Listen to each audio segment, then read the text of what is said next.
So next question is question number 2. So this is question number 2 from the textbook. So what is given in the question? A piece of straight wire has mass 20 gram. There is a wire which is having mass of 20 gram and length is 1 meter. So length is given as 1 meter. It is to be levitated. It is to be levitated. Levitation मतलब क्या रहता है? वो air में float होना चाहिए. It should float in the air. It should be levitated using a current of 1 ampere. Current is given as 1 ampere. And current of 1 ampere flowing through it and a perpendicular magnetic field B in a horizontal direction. In a horizontal direction. What must be magnetic of B? What should be the value of magnetic induction? ऐसा कुछ बोलना चाहिए. What should be the value of magnetic field? Okay. अभी इसका wire का हमने free body diagram निकाला. Free body diagram. Suppose this is wire.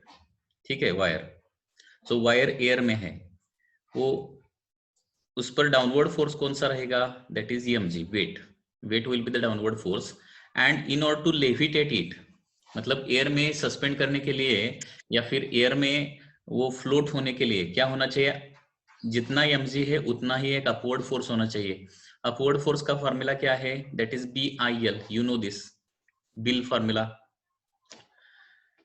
When current carrying conductor is placed in magnetic field, then force acting on the wire is BIL.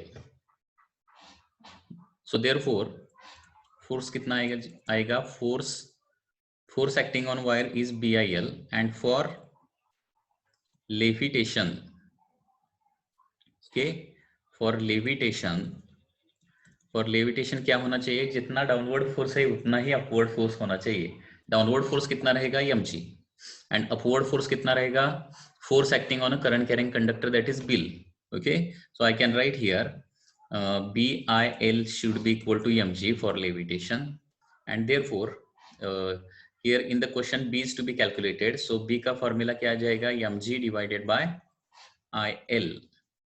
सो इधर value place करता हूँ. m का value कितना है? 20 × 10⁻³ g का value कितना रहता है? 9.8. करंट कितना है? That is current is 1 ampere. Current is 1 ampere. And length कितना है? वो भी 1 है. सो आंसर क्या आ जाएगा? देखिए 9.8 × 20 मीन्स इट इज 960 ना. 9.8 × 20 that is 196. Sorry, it is 196.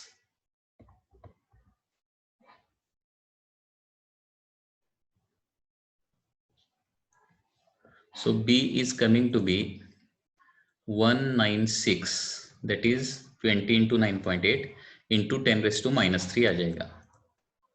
मतलब magnetic induction should be 0.196 Tesla. So that is the answer. So there should be some printing mistake in the problem. Okay, there should be some printing mistake because in the book the answer is given as 196 Tesla. Our answer is coming to be 0.196 Tesla. So it is the printing mistake in the book. Question समझ में आया क्या? देखिए, एक wire है और उसको air में लेविटेट करना है. वायर को क्या करना है? एयर में सस्पेंड करना है, लेविटेट करना है. अभी वायर जब एयर में रहेगी तो क्या हो जाएगा? उसको नीचे खींचने वाला फोर्स कौन सा रहेगा? mg. ओके, अभी अगर वो लेविटेट होना है, एयर में फ्लोट होना है, तो क्या होना पड़ेगा? जितना डाउनवर्ड फोर्स है उतना ही अपवर्ड फोर्स लगाना पड़ेगा. इधर अपवर्ड फोर्स कौन सा आएगा? That is BIL. Okay, BIL will be the upward force. अभी लेविटेशन के लिए क्या होना चाहिए? जितना डाउनवर्ड फोर्स है उतना ही अपवर्ड फोर्स होना चाहिए. डाउनवर्ड फोर्स कितना है? mg है. तो अपवर्ड फोर्स कितना? BIL. ठीक है. So for equilibrium, in equilibrium condition क्या आ जाएगा? That is that BIL should be equal to mg, and by using this formula we can calculate the magnetic induction. Okay, So any doubt in this problem? Any doubt?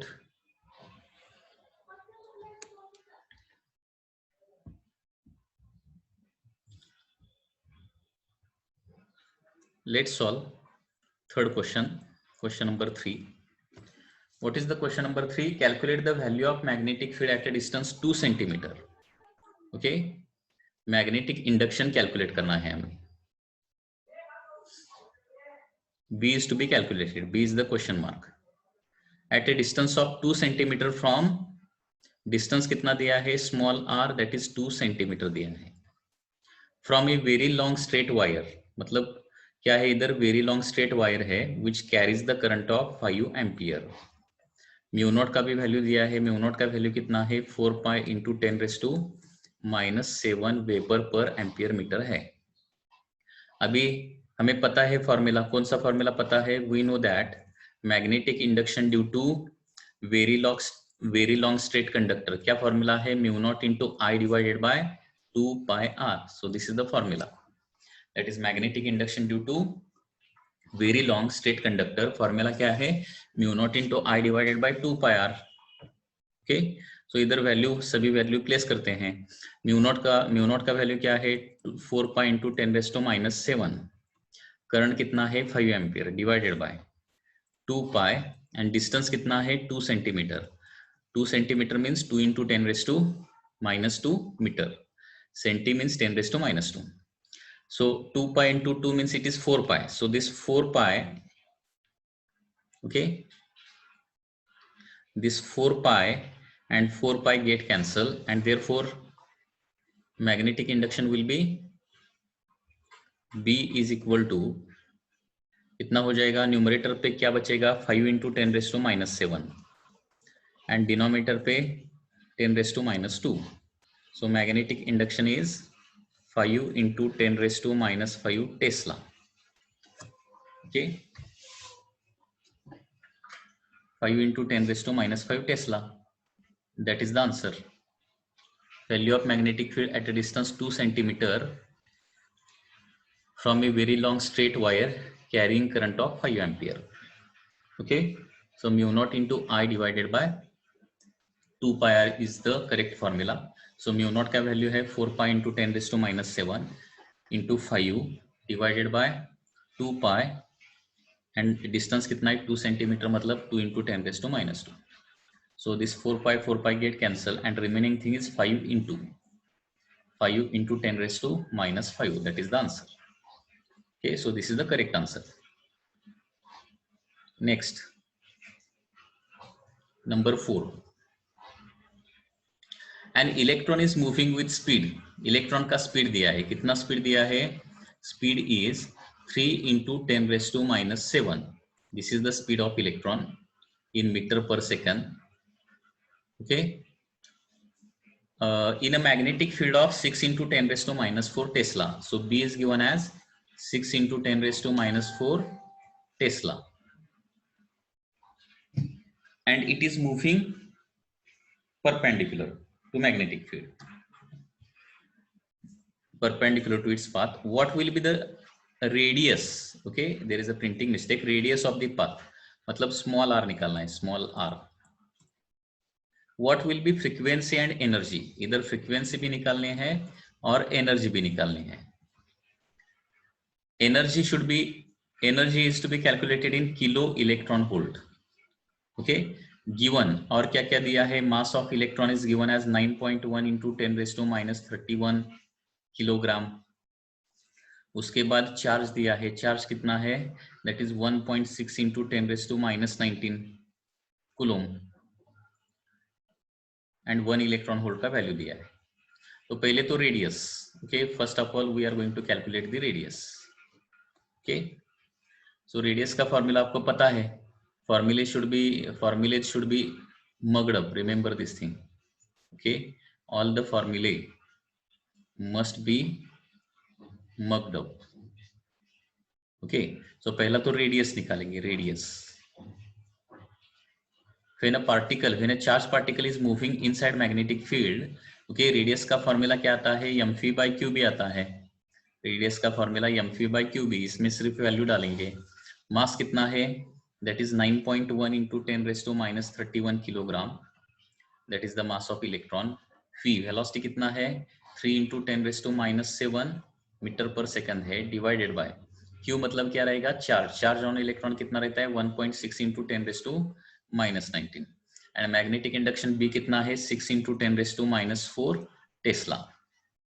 Okay, so 3 2s are 6, so radius कितना आएगा, देखिए numerator को क्या बचेगा 9.1, okay, denominator को 1.6 into 2 मतलब 3.2 बचेगा, into 10 to the power क्या आ जाएगा -31 एंड -7 न्यूमरेटर को है, तो -38 न्यूमरेटर को आ जाएगा, -38 न्यूमरेटर को, और डिनोमिनेटर को कितना है -19 -4 मतलब -23, 10⁻⁻23, so finally it is 10⁻⁻15, 10⁻⁻15, okay,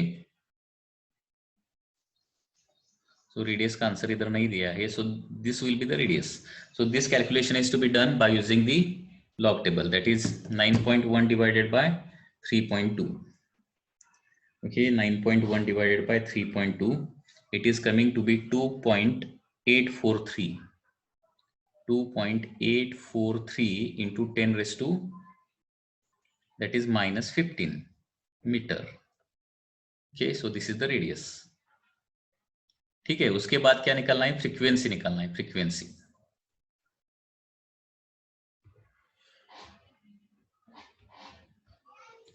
अभी second frequency, when a charged particle is moving inside magnetic field, the formula for the frequency is qb by 2 pi m, okay, you should know this formula।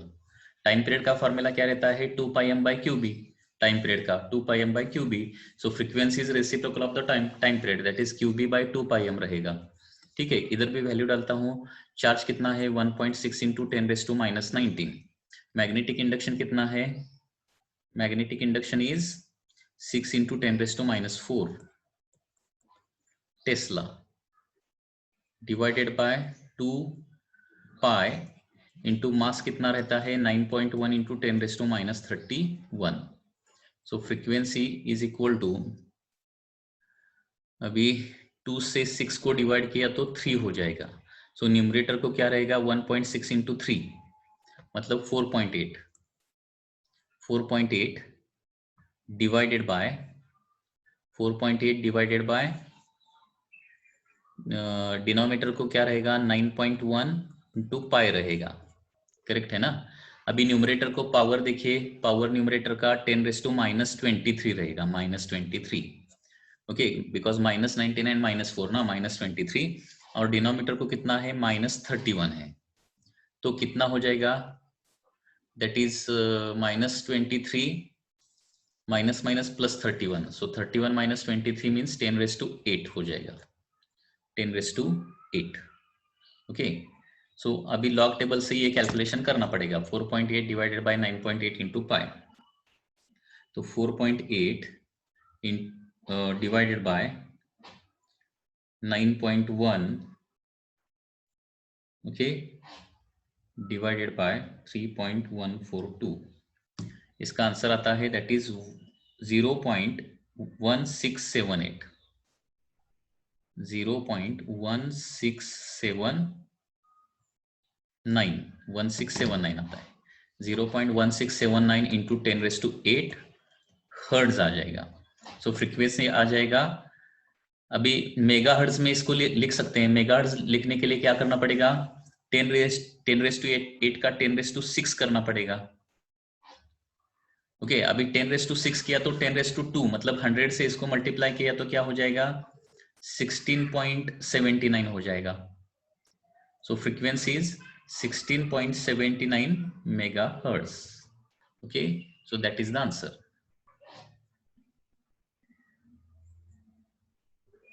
16.79 megahertz, okay.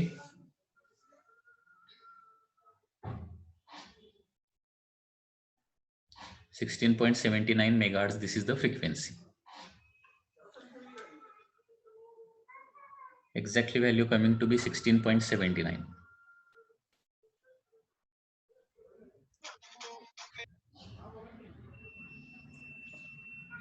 Okay, 4.8 divided by 9.1 divided by 3.142.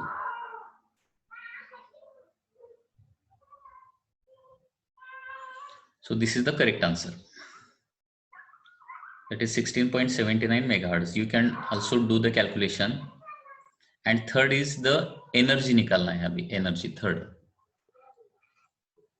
अभी energy मतलब kinetic energy. Kinetic energy का formula क्या रहता है? Q square B square R square divided bye 2m रहता है ना. Q square B square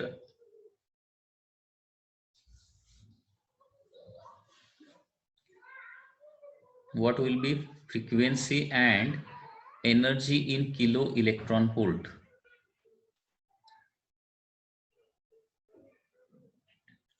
अभी इधर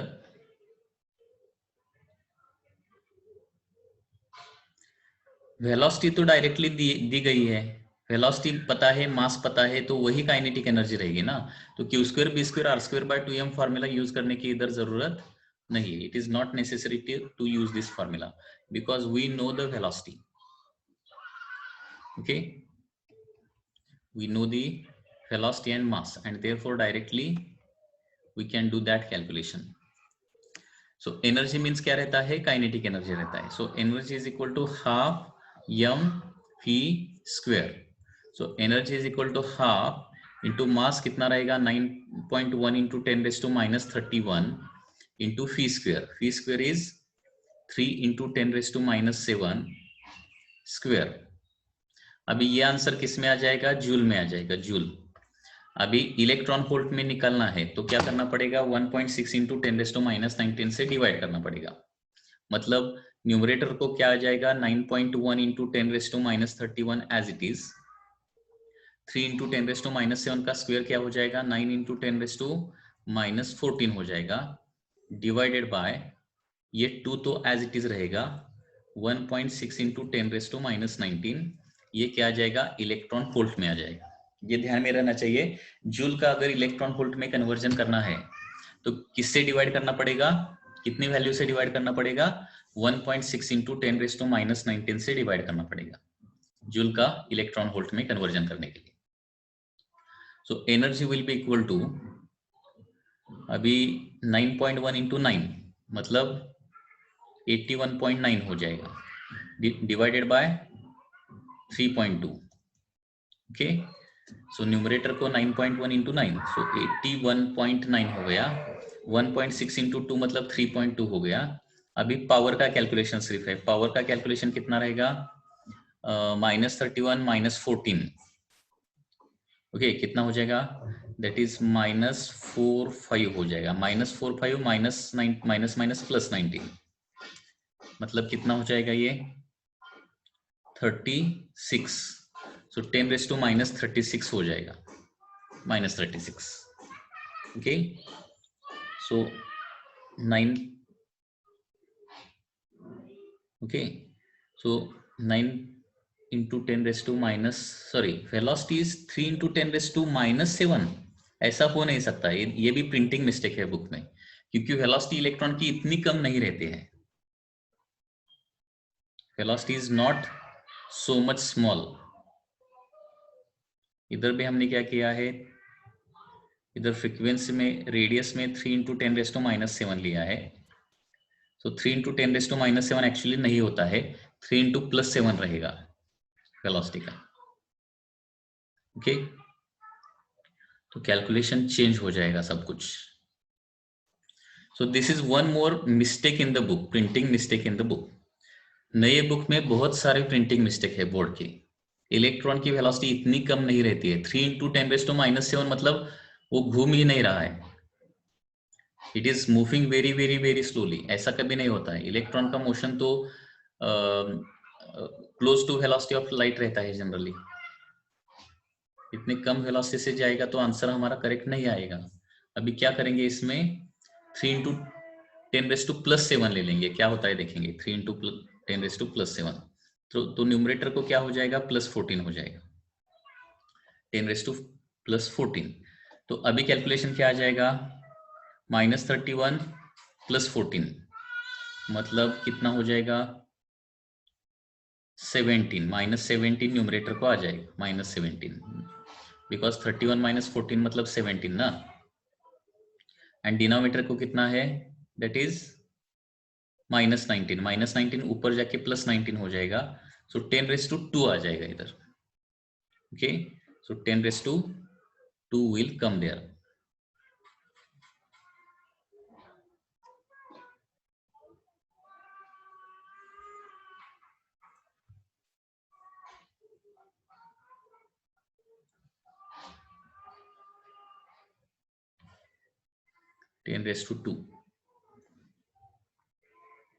ठीक है, so energy is equal to 81.9 divided by 3.2, 81.9 divided by 3.2, तो इसका आंसर आता है 25.59 इंटू 10⁻2 इलेक्ट्रॉन वोल्ट। ठीक है, तो energy is equal to 2.559 into 10⁻3 लिख सकता हूं मैं इलेक्ट्रॉन वोल्ट, और 10⁻3 इलेक्ट्रॉन वोल्ट मतलब क्या हो जाएगा, 2.559 किलो इलेक्ट्रॉन वोल्ट हो जाएगा। So that is the answer. So correct answer is coming only when this velocity is 3 into 10⁻7 रहना चाहिए, 3 इंटू 10⁻⁻7 नहीं रहना चाहिए। So this is one more. सो नए बुक में आंसर में या फिर गिवन में बहुत सारे मिस्टेक्स है। ओके,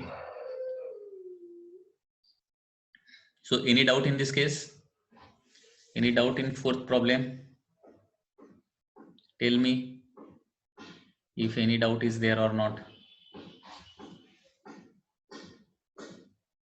कुछ डाउट है तो बोलिए। फोर्थ प्रॉब्लेम में काय डाऊट आहे का नाही, यस नो काहीतरी बोला की। हे बघा, फोर्थ प्रॉब्लेम मध्ये काय काय कॅल्क्युलेट करायचं आहे, एक आहे रेडियस, दुसरा आहे फ्रिक्वेन्सी आहे, तिसरा आहे एनर्जी। फक्त फॉर्म्युले तुम्हाला पाठ पाहिजेत। रेडियसचा फॉर्म्युला mv/qb, आता फी जी व्हॅल्यू दिली त्या व्हॅल्यूनुसार आपण कॅल्क्युलेशन केलंय। ऍक्च्युअली किती व्हॅल्यू घ्यायला पाहिजे, 3 इंटू 10⁻7 घ्यायला पाहिजे। Okay, so radius is equal to mv/qb। त्याच्यानंतर नेक्स्ट काय कॅल्क्युलेट करायचं आहे, फ्रिक्वेन्सी। फ्रिक्वेन्सीचा फॉर्म्युला असतो qb/2πm। qb/2πm ने कॅल्क्युलेशन केलेलं आहे, तिथं काय व्हेलॉसिटीचा संबंध येत नाही, आणि त्याची एनर्जी काढायला सांगितले इन किलो इलेक्ट्रॉन व्होल्ट। आता मास आणि व्हेलॉसिटी माहिती असेल, कारण लक्षात घ्या इलेक्ट्रॉन ज्यावेळी मॅग्नेटिक फील्ड मध्ये एंटर करतो त्यावेळी त्याचं स्पीड अजिबात चेंज होत नाही, जे स्पीड सुरुवातीला असणार तेच फायनली राहणार आहे। सो मॅग्नेटिक फील्ड मध्ये यायच्या अगोदर व्हेलॉसिटी किती होती, 3 इंटू 10⁻7, फायनली देखील किती राहणार आहे, 3 इंटू 10⁻7 राहणार, कारण मॅग्नेटिक फील्ड मध्ये स्पीड चेंज होत नाही, मग त्याची एनर्जी आहे तेवढीच राहणार आहे। आणि मास आणि स्पीड जर माहित असेल तर एनर्जी कशी काढणार आहे, ½ mv² या फॉर्म्युल्यानं, आणि ½ mv² न कॅल्क्युलेशन केलं तर काय होतंय, जूल मध्ये आन्सर येतं, आणि ते जूलचं इलेक्ट्रॉन व्होल्ट मध्ये कन्व्हर्जन करायचं असेल तर 1.6 इंटू 10⁻⁻19 न डिवाइड करावं लागतं।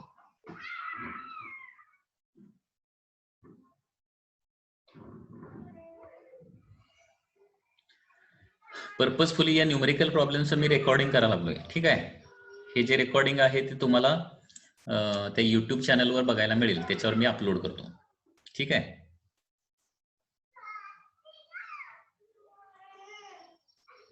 Next problem number 5। Problem number 5, what is problem number 5?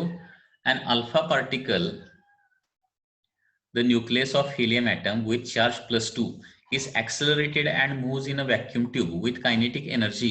so इधर अल्फा पार्टिकल है, अल्फा पार्टिकल है। okay, there is a alpha particle and this alpha particle is moving with kinetic energy of 10 mega electron volt। it passes through a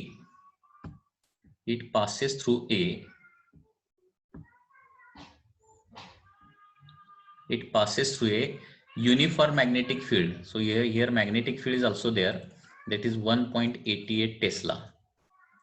okay, so it passes through a uniform magnetic field that is 1.88 Tesla and trace a circular path of radius 24.6 centimeter.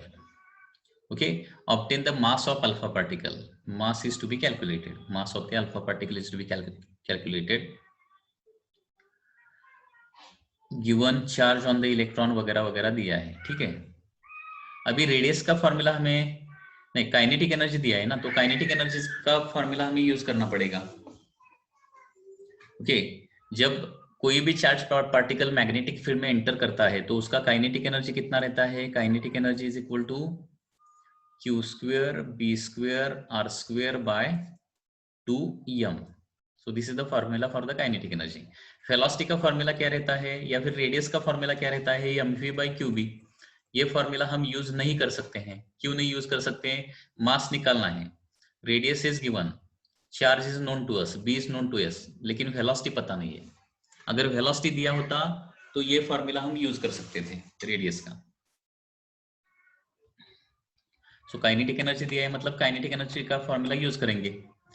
सो हमेशा ध्यान में रखिए, cyclotron में या फिर magnetic field में kinetic energy of charge particle is given by formula q square b square r square by 2m। तो मास निकालना है, मास इज इक्वल टू क्या हो जाएगा? q square b square r square divided by 2 times kinetic energy. m is taken to LHS, kinetic energy is taken to RHS। अभी q मतलब alpha particle का charge कितना रहता है? अल्फा पार्टिकल पे चार्ज रहता है 2 टाइम्स। अल्फा पार्टिकल मतलब 2 प्रोटॉन 2 न्यूट्रॉन रहते हैं। अल्फा पार्टिकल मतलब क्या रहता है? 2 प्रोटॉन और 2 न्यूट्रॉन का न्यूक्लियस। सो अल्फा पार्टिकल पे क्या होगा? 2 प्रोटॉन का चार्ज रहेगा। 2 प्रोटॉन मतलब कितना? 3.2 into 10 raised to minus 19. So this is the charge on alpha particle. हमेशा ध्यान में रखिए, अल्फा पार्टिकल पर चार्ज कितना रहता है? 2 प्रोटॉन का चार्ज रहता है। एक प्रोटॉन पे 1.6 into 10 raised to minus 19, 2 proton पे कितना रहेगा? 3.2 into 10 raised to minus 19, इसका स्क्वायर। उसके बाद b square that is 1.88 square. उसके बाद रेडियस स्क्वायर 24.6, उसको मैं 0.246 लिखता हूं स्क्वायर, क्योंकि मीटर पे क्या, मीटर में कितना हो जाएगा? 0.246 मीटर हो जाएगा। Okay, divided by 2 times kinetic energy. 2 into kinetic energy कितना है? 10। उसके बाद मेगा है, मेगा मतलब 10⁶, एंड इलेक्ट्रॉन वोल्ट है। हमें यहाँ पे एनर्जी जूल में रखनी चाहिए। इलेक्ट्रॉन वोल्ट का जूल में कैसे कन्वर्जन करते हैं? 1.6 into 10 raised to minus 19 से मल्टीप्लाई करते हैं। ओके, ठीक है ना। एनर्जी कितना है? 10 है। उसके बाद मेगा है मतलब 10⁶ है, एंड इलेक्ट्रॉन वोल्ट है। इलेक्ट्रॉन वोल्ट मतलब 1.6 into 10 raised to minus 19 joule. ये ध्यान में रखिए। इलेक्ट्रॉन वोल्ट मतलब कितना रहता है? इलेक्ट्रॉन वोल्ट मतलब रहता है 1.6 into 10 raised to minus 19 joule. ये हमेशा ध्यान में रखिए।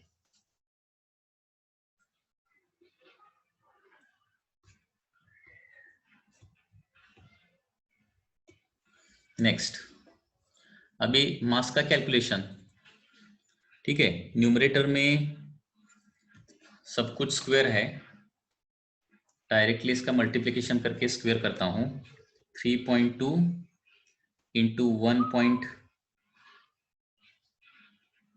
3.2 रेज़ टू माइनस 19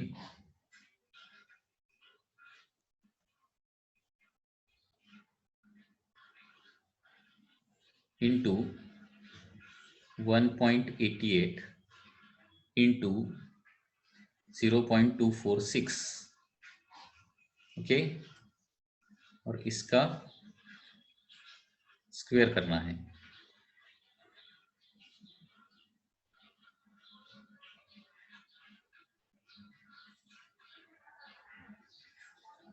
तो न्यूमरेटर पे आ जाएगा, न्यूमरेटर पे कितना रहेगा? 2.19 इंटू 10 रेज़ टू माइनस 38 आ जाएगा।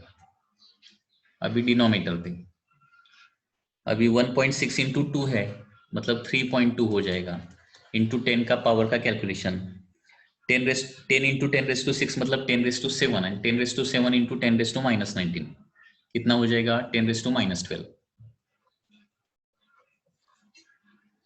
Okay, so mass of alpha particle is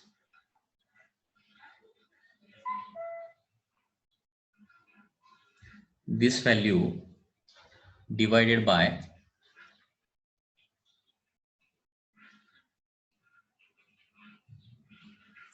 ये वैल्यू आता है 6.844 इंटू 10⁻⁻27 किलोग्राम. 6.844 इंटू 10⁻⁻27 किलोग्राम आ जाएगा. This is the calculation from the calculator. Log table से कैलकुलेशन करके देखिए थोड़ा सा कितना वैल्यू आता है, क्योंकि डेसिमल प्लेसेस पे क्या हो रहा है, थोड़ा सा वैल्यू चेंज हो रहा है. 6.844 into 10⁻⁻27 kilogram, that will be the answer. Okay, next question is question number 6.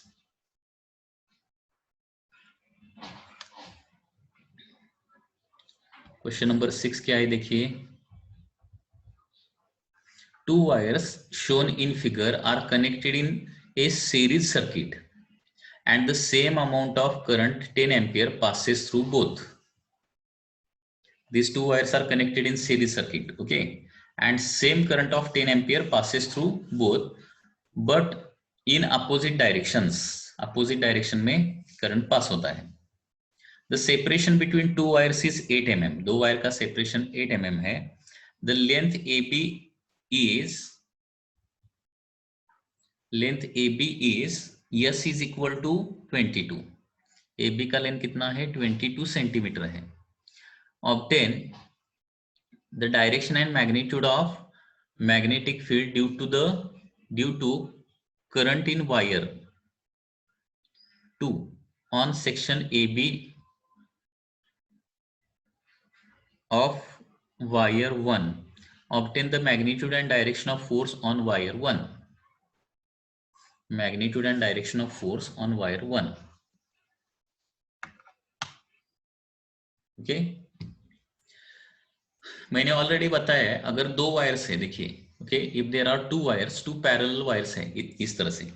If there are two parallel wires, so this is the first wire, this is the second wire.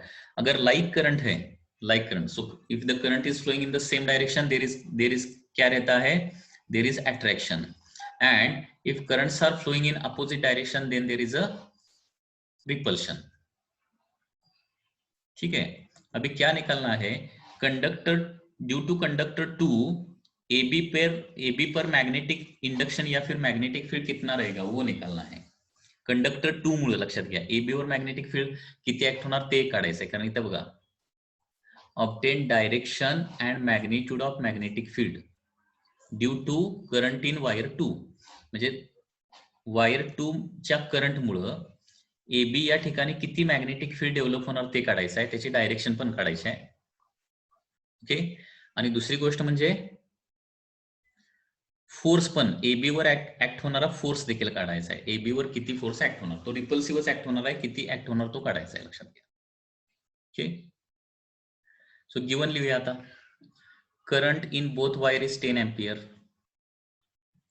Okay, current in both wire is 10 ampere. So 1 का current भी 10 ampere है, 2 का current भी 10 ampere है. ठीक है, and separation between two wires is 8 centimetre. Separation को हम स्मॉल डी लिखेंगे. Small D is 8 millimeter, sorry, 8 millimeter is the separation. And length of AB section, that is called as S, is 22 centimeter. Okay, so this is the given information.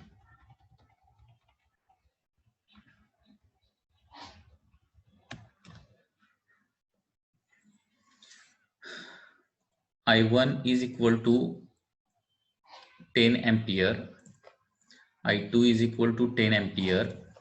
उसके बाद उनका separation है 8 millimetre and length दिया है 22 centimetre. तो पहले magnetic field, okay, magnetic field निकालेंगे. Magnetic field मतलब magnetic induction due to due to conductor 2 on AB। Okay, that is magnetic induction due to straight wire का फॉर्मूला क्या रहता है, mu not into I divided by 2πr। ये formula हम use कर सकते हैं। सो म्यू नॉट का वैल्यू 4π इंटू 10⁻⁻⁷। करंट कितना फ्लो हो रहा है, 10 ampere, divided by 2π into separation between them.